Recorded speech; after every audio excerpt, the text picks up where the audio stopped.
السلام عليكم. كنتمنى من الله هذا الفيديو يلقاكم باحسن الاحوال ان شاء الله. اليوم ان شاء الله يا ربي غادي نحضر معكم ملوزه ديال الكاوكاو اولا الفول السوداني بطريقه سهله واقتصاديه كما كتشوفوا في لا فيديو. يعني ملوزه كتجينا ما شاء الله يا ربي، فيديو كيوضح نفسه. وكنقول لكم شكرا على الاشتراك في القناه، واللي باقي ما اشتركش في القناه كنتمنى انه يفعل زر الجرس ويشترك في القناه فضلا وليس امرا. كنقول لكم شكرا على الاشتراك وشكرا على المشاهده ديال الفيديو. بالنسبه للمقادير غادي نحتاجو 500 غرام ديال الكاوكاو اولا الفول السوداني. عندي هنا 4 ديال البيضات، ما غاديش نحتاجوهم كاملين على حسب كل مره. عندي هنايا معلقه كبيره مملوءه خميره الحلويات. عندي نص معلقه صغيره ديال النكهه ديال قشور الليمون. عندي رشه ديال الملح، نكهه ديال اللوز، 2 معالق كبار ديال الدقيق مخصص للحلويات، ومعلقه ديال الجليكوز. بالنسبه للطريقه ديال التحضير، اول حاجه غادي نوضعوا فول سوداني اولا الكاوكاو المهم في البلاصه اللي غادي تخلطوا فيها الخليط. وهنا كما كتشوفوا اول حاجه غادي نضيف قشور الليمون ورشه ديال الملح وخميره ديال الحلويات. بالنسبه للخميره ديال الحلويات العبار يعني بالضبط 8 غرام ديال الخميره ديال الحلويات. وغادي نضيف الدقيق حتى هو دوك 2 معالق كبار ديال الدقيق.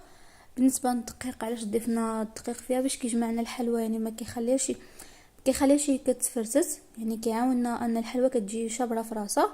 غادي نخلط النواشف هما الاولى، يعني نخلط النواشف مع بعضياتهم عفوا.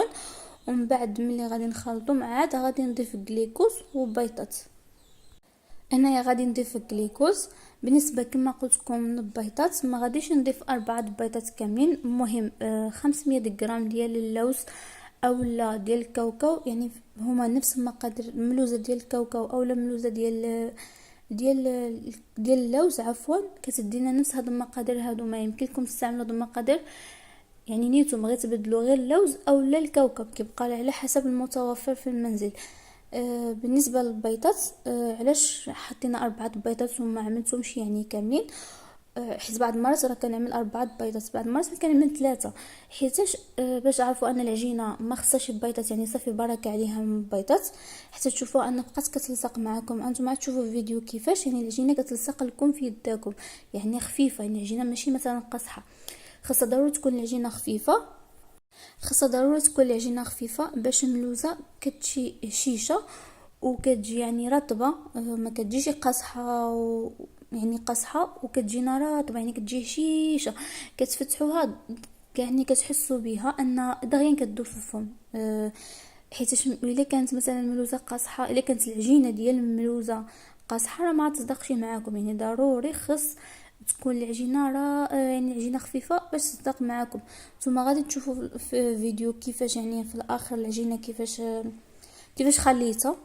هنايا كنت عملت 2 بيضات وخلطت، يعني بديت نخلط المكونات مع بعضياتهم، ومن بعد زدت بيضه واحده، يعني ما زدتش الرابعه، زدت بيضه واحده فقط. هنايا عملت 3 ديال البيضات، ولكن بعد مرات راه كنعمل 4 ديال البيضات. انا قلت لكم يعني كيفاش خاصه العجينه تكون كتلصق معاكم في يداكم. وهنايا غادي نزيد البيضه الثالثه. المهم غادي تشوفوا في الفيديو كيفاش العجينه كتلصق لي في يدي، يعني العجينه ماشي خفيفه، يعني العجينه كتلصق لي في يدي. كما قلت لكم ضروري تشوفوا العجينه انها كتلصقكم في يداكم، غتعرفوا العجينه انها غتصدق معكم. ما كانتش يعني ملوزه كتلصق لكم في يداكم يعني قاصحه، راه ما غتصدقش معكم. وبالنسبه لهاد الملوزه هذه راه يمكن لكم تحضروها في اي مناسبه بغيتو، هي نيته اللي كيخدموا بها في باتيسري او في محلات ديال الحلويات، يعني هي نيته ما كايناش الفرق. وهذه بالنسبه هاد الملوزه هذه راه كنخدمها كوموند، يعني كنخدمها كوموند للناس، المقادير اللي فيها راه كنخدمها كوموند للناس. بالنسبه مثلا الملوزه شحال بغيتو مثلا تخرجوها بالثمن حاليا 2 دراهم، يعني ما يمكنكمش تخدموها اقل من 2 دراهم نظرا لهادشي هذا اللي واقع، او 2 دراهم و20. هيدا باش كنخدموها دابا حاليا. هي يعني كانت الملوزه ديال الكاوكاو كتخدم 150، يعني 1 درهم و50، ولكن حاليا راه كتخدم 2 دراهم ولا 2 دراهم و20 باش كتسلكم. يعني الثمن مثلا اللي بغى يخدمها هيدا كوموند، ولا اللي بغى يعرف يعني ملوزه ديال الكاوكاو حاليا شحال الثمن ديالها. المهم هنايا كما كتشوفوا رجعوا يعني العجينه كيفاش عامله، كما كتشوفوا العجينه كيفاش كتلصق لي في يدي، يعني عجينه لاصقه لي في يدي كتلاحظوا في الفيديو يعني الطريقه ديالها كيفاش. والطريقه الثانيه كما كتشوفوا دابا ندوزو للمرحله الثانيه. المرحله الثانيه يعني كما كتشوف في مناسبات في اي افراح الحلوى كامله كتكون نفس الحجم ونفس العبار، يعني ما كتشوفوش مثلا حلوى اكثر من حلوى، يعني ما مخدوماش بطريقه عشوائيه. السبب هو اننا كنوزنوا الملوزه او لا اي حلوى كانت يعني كما كانت خاصه ضروري توزن الا كنا مثلا نخدموها شي مناسبه باش تجينا نفس العبر. كما كتشوفوا هنايا عملت فيها انا 23 غرام، يمكنكم تعملوا فيها 22 غرام 23 غرام، يعني اما رقم زايد او لا رقم ناقص. ما تعملوش مثلا وحده فيها 23 او لا 22 غرام وحده مثلا فيها 18 غرام، يعني ملوزه ما غتجيكمش بنفس الحجم، يعني غتجيكم وحده كبيره وواحده صغيره. خصنا ضروري اما مثلا تعملوا 15 16 اما 17 18، يعني هذا هو العبار ديالها، دائما رقم زايد او لا رقم ناقص باش تجيكم الحلوى كامله بنفس الحجم. يعني كما قلت لكم ما تجيش وحده كبيره او وحده صغيره. بالنسبه هنايا عندي ماء الزهر، يعني غير كنفزك يدي بعض المرات باش ملي كنهز العجينه. بغيت نقول لكم واحد المعلومه، ما تفزكوش سكر كلاصي، يعني سكر كلاصي ما تفزكوش ماء زهر نهائيا. ملي تكونوا كما كتشوف في لا فيديو ما كنفزكش يعني ملوزه، نقدر نادي يدي ملي كنكون كنهز العجينه ولكن ما كنفزكش ملوزه. السبب علاش؟ باش الكولور ديال الملوزه يجيكم في بيض، يعني تبقى لكم كولور ديال ابيض وديك التشققات كيبانوا في الذهبي. الا مثلا تفزك يعني السكر كلاصي تفزك، راه الملوزه ما غتجيكمش في ابيض، غيجي الكولور ديالها فحال اللي عاطي الاورانج، فحال اللي يعني فحال اللي محمره بزاف، ديك الكولور في شكل. المهم هذه كمعلومه. ولكن بغيت نقول لكم معلومه اخرى، الا مثلا على حسب كاين كليان مثلا كتعجبو يعني الملوزه يعني تكون ديك كولور فحال اللي محمره، كاين اللي كتعجبو الكولور ديالها في البيض. نتوما تمشيو على حسب يعني على حسب كليان شنو باغي.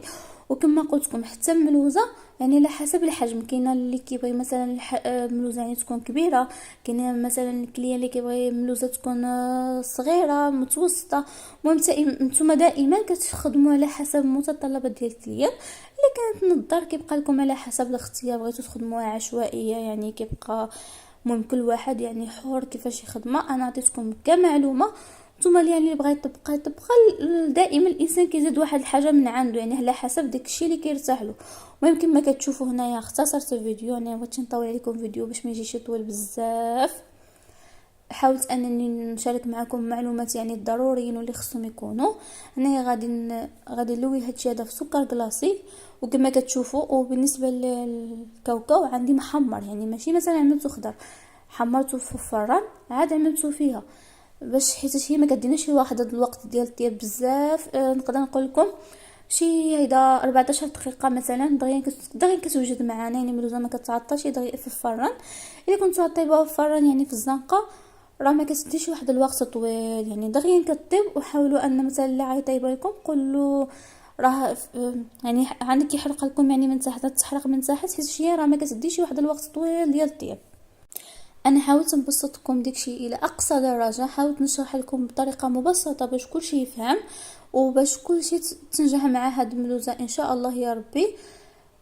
بالنسبه كنتمنى انكم تجربوها وتردوا لي في كومونتيرات، يعني ما كرهتش صراحه تجربوها وتردوا لي في كومونتيرات. وانا شاركت معكم ملوزه يعني قبل ما نطيبها كما كتشوفوا كتبان نفس العبار، يعني ما كتبانلكمش وحده كبيره وحده صغيره. بالنسبه للعدد ديال الحبات اللي خرج لي يعني 500 غرام ما يعادل نص كيلو. 500 غرام ديال الكاوكاو او الفول السوداني ما يعادل نص كيلو، 50 حبه. وهنايا كما كتشوفوا من بعد ما طيبتها كما كتشوفوا كيفاش كتشقق معنا، يعني كتجي كامله ديك التشققات وكيبقى لنا داك كولور في البيض كما كتشوفوا في لا فيديو. يعني كما قلت لكم ضروري خص يكون ديك التشققات وديك كولور في البيض باش كتكون الملوزه نجحت معنا. كنتمنى من الله تعالى ان الفيديو يكون لقاكم باحسن الاحوال.